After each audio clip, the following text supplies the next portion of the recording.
Hi, this is Sarit Switzer, and welcome to the It Is Taught podcast, a podcast devoted to the teachings of Rabbi Shneur Zalman of Liadi as recorded in his most famous work, the Tanya. My hope for this show is to make these teachings accessible and relatable to the average person, regardless of prior Jewish education or affiliation. The episodes follow the prescribed daily study portions and are meant to serve as practical lessons in how to live your life as your true self and develop an authentic and powerful relationship with your Creator. I have personally experienced the effects the study of this work has had on me, and I'm excited to share what I can of this knowledge with you. So please join me on this journey of learning, self-growth, and connection with your source.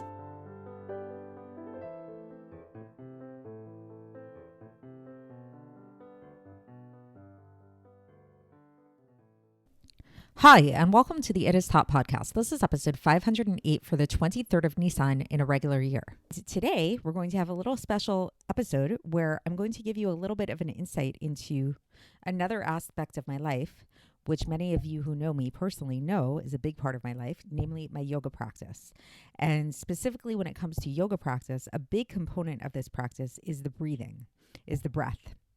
So for today's episode, as a little bit of an introduction to the subject at hand, which I think is a really neat way to kind of understand what it is that we're going to be learning about, I'm going to give you guys the tools to be able to breathe in such a manner, to have a breathing technique that can really allow you at any moment of any day to come into a very clear, calm, and centered state of mind.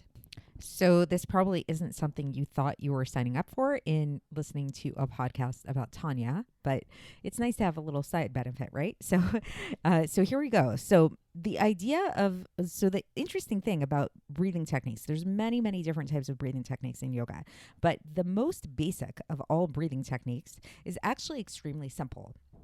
And it doesn't really require a lot of effort at all.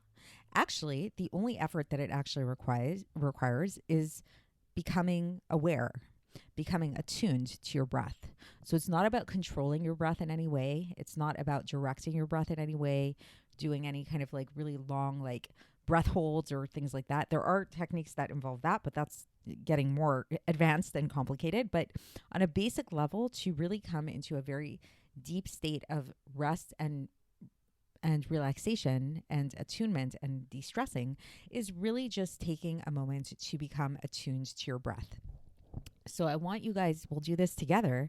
Let's take a moment to just notice your body, notice your breath, and see if you can notice the flow of your breath. Notice the inhale and notice the exhale. So I'll take a little pause here while we do this, and you're going to just notice that inhale and exhale flow for maybe just, 10 breaths, let's say. And without trying to direct your breath at all, without trying to control it at all, without judging your breath if it's fast or if it's slow, just see if you can follow this inhale and exhale 10 times. 10 inhales, 10 exhales. So you'd be counting inhale 1 and exhale 2 and exhale. And I'll let you guys continue on your own for the next 8 breaths.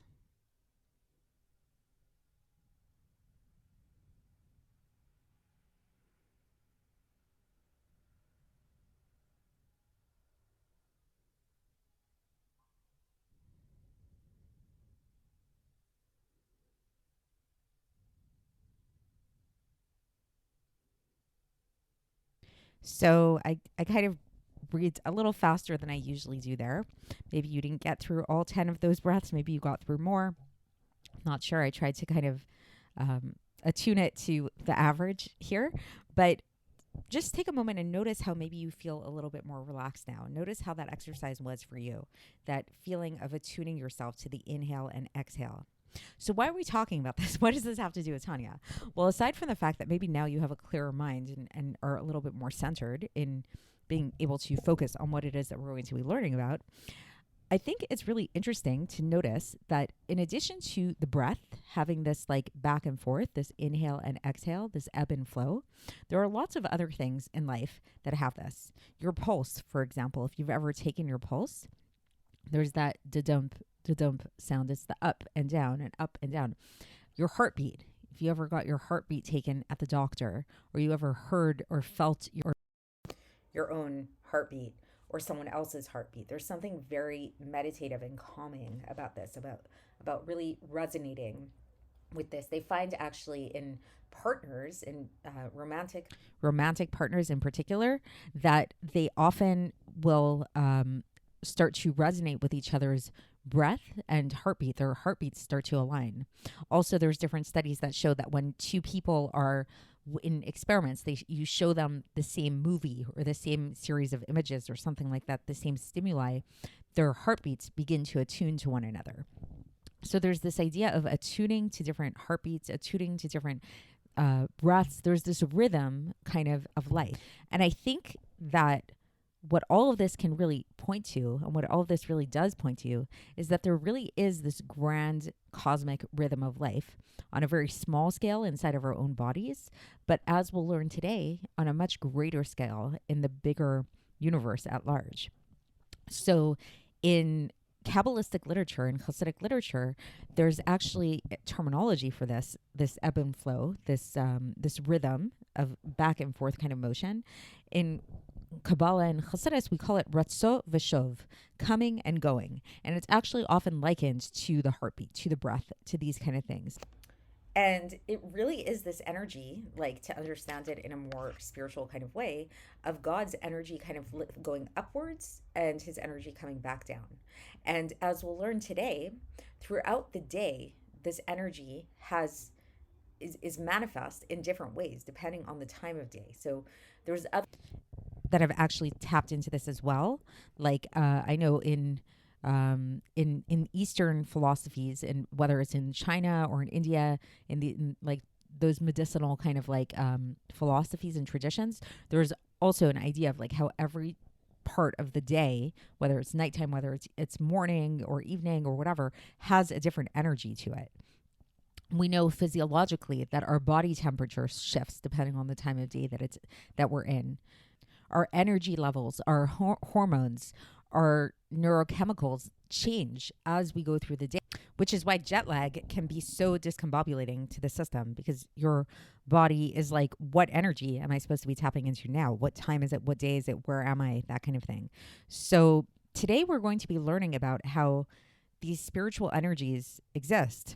And we won't get into them too much in depth in terms of what they are and everything. But what we will talk about is about how we really are obligated to tap into, to work on trying to tap into these spiritual energies by really having an outward focus and trying to focus away from ourselves and towards God. So we already have been talking about in the previous episodes, and especially in yesterday's episode, about how really the ultimate is to really come into this state of total surrender of the self to God, like real total self-abnegation entirely.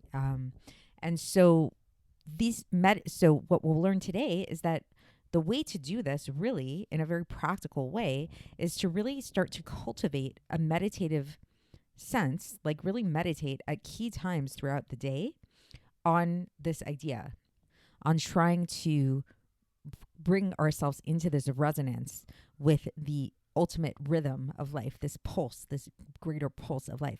Because if you think about it, like when we talk about this, when we talk about like breathing, going back to the breathing technique that we did, so people have this like funny misconception that they think that like in order to breathe in a way that will promote wellness and relaxation and all that stuff, you need to really try really hard and like focus a lot on trying to control your breath. And what we have really learned when we did our breathing technique earlier is it's actually about letting go of control. The more you let go of control, the more you can attune yourself to what your breathing is already doing. This is what's going to bring you the relaxation that you so crave. So it's more about getting out of the way rather than trying so hard. And we'll find that the same thing is true when it comes to spirituality and this attunement that we're trying to gain through tapping into this greater rhythm of the universe. Is it's really about shifting the focus away from ourselves and bringing the focus towards God, towards the creator of the universe.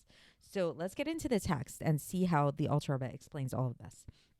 So the Alter Rebbe says that with this preparation of self-sacrifice to God, so remember we were talking already about this yesterday, about how really ultimately the ultimate goal of the godly soul, which is like the deepest part of who we are, like the part of us that's really a part of God itself, wants nothing more but to sacrifice itself to God, to give itself over to God and return back to its source. So the way to prepare to be able to do this, says the Alter Rebbe, is in the beginning of when we say the morning prayers, when we say these morning prayers, this is actually when we should begin to try to cultivate this sense of self-abnegation, of self-sacrifice. And in this preparation to do for this, as part of this preparation, a person should also learn regularly right after praying. So it's like we say our morning prayers in the morning, and then right after praying, then we should have a regular regimen of some type of Torah learning that we learn. And so too in the middle of the day, before one embarks on learning more. So this was the Alter Rebbe was mainly talking to people who involve themselves a lot with Torah study, but really this can apply to anybody. So at some point, hopefully all of us at some point during our day would try to take time to learn some Torah, like you're doing right now, for example. So the Alter Rebbe is saying that before we actually embark on this Torah study in the middle of the day, we should try to get ourselves into this state of to prepare even just a little bit, because as is known, that the main aspect of this preparation that is essential, like is indispensable in the learning of the Beinoni, which is the intermediate man, is this preparation, is this meditation upon this idea of self-sacrifice. And now the Alter Rebbe gives the example of where we can see a similar type of idea behind this is when it comes to writing a get, writing a bill of divorce, or so to writing a Sefer Torah, that a person needs to have in mind the right intention when they write these things. And so you can't, if a person has the wrong intention while they are writing a bill of divorce or while they're writing a Sefer Torah, that bill of divorce or that Sefer Torah is not good. It actually becomes disqualified. So, and it's enough, says the Alter Rebbe, that even right before they start writing it, then the person declares and says, here I am writing this Sefer Torah, or I'm writing this get for the sake of the holiness of the Sefer Torah. Or in the case of a get, that it's specifically for so-and-so, for whoever it is that you're writing the get for. So like if somebody writes the get but doesn't have in mind the people that they're writing the get for, again, it becomes disqualified. So again, the state of mind that we have really, really makes a very big difference. And then the Alter Rebbe goes on to say that, and if a person learns for many hours on end, then a person really needs to meditate a lot in this preparation that we've been talking about, at not only just as a one-time thing, but actually at every hour. Because, and this is what I spoke about a little bit in the introduction, in every single hour of the day, there's a different influence that comes down from the supernal worlds to vivify the lower realms down here. And this life force that comes down, this vitality that came down from at 1 hour, then in the next hour it actually returns back to its place. And then in brackets here, the Alter Rebbe says that this is the secret of the Ratzov V'Shov that is written about in Sefer Yetzirah. So I alluded to this. I mentioned the Ratzov V'Shov briefly at the beginning. This is the running and returning energy, this ebb and flow, like this grand pulsing energy of the universe. And so with all of the Torah and the good deeds of the lower realms, this causes the energy to revert back to its source. So it's like we are kind of like co-creating the universe with our deeds. And because at every single hour of the day, there's a different combination of the 12 combinations of the name of Havaya, the Tetragrammaton. So the Tetragrammaton has 12 different combinations, like permutations to it, basically. And so for each one of those, each permutation, each combination corresponds to a different hour of the day. So there's 12 hours in the day, like daytime hours, and each one of those has a corresponding combination of the name Yud Kei Vav Kei to it. And then what about nighttime? So nighttime also has 12 hours in it, right? And so here there are 12 combinations of the name Adnos, which is another name of God, that also have corresponding each one of those combinations corresponds to 1 hour of the night. So it's really interesting to think about this. And the Alter Rebbe doesn't really get into, what each one is or whatever. And it seems to imply that it's not that important to know what each one is, at least for the average person. The main thing is to know that these things exist. And the main thing is try to attune ourselves to the fact that these energies do exist and try to really become aware of this state of the cosmic state of flow of energy and vitality in the world, and that it's not enough to just do it as a one-time thing in the morning and then you're good throughout the day, because the energy changes throughout the day. Just like, for example, if we go back to our breathing technique that we did in the beginning, if you attuned yourself to your breathing like how we did in the beginning, so can you say okay, I attuned myself to my breath as a one-time thing, I'm good to go for the rest of the day? No, right?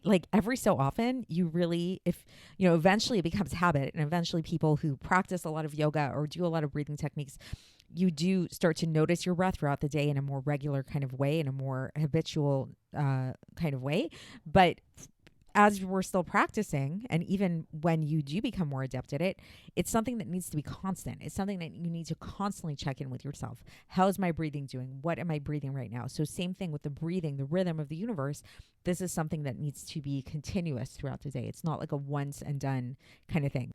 And then the Alter Rebbe goes on to tie this back into the discussion that we've been having previously about having this intention of surrendering your life, surrendering your soul to God, to your creator, to your source, and how this is truly the desire of every Jewish person. So the Alter Rebbe says that here, his entire intention of self-sacrificing his life to God through his Torah and through his prayer to raise up this spark of godliness that is inside of him, in the godly soul, to its source, should be just in order to give Hashem nachas, in order to bring God pleasure.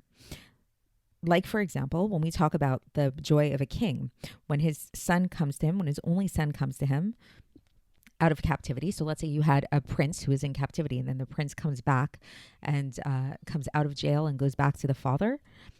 So just imagine the great joy that the king will have upon seeing the son that was held in captivity. This is similar to, this is likened to the joy that God will have when this godly soul returns back to him.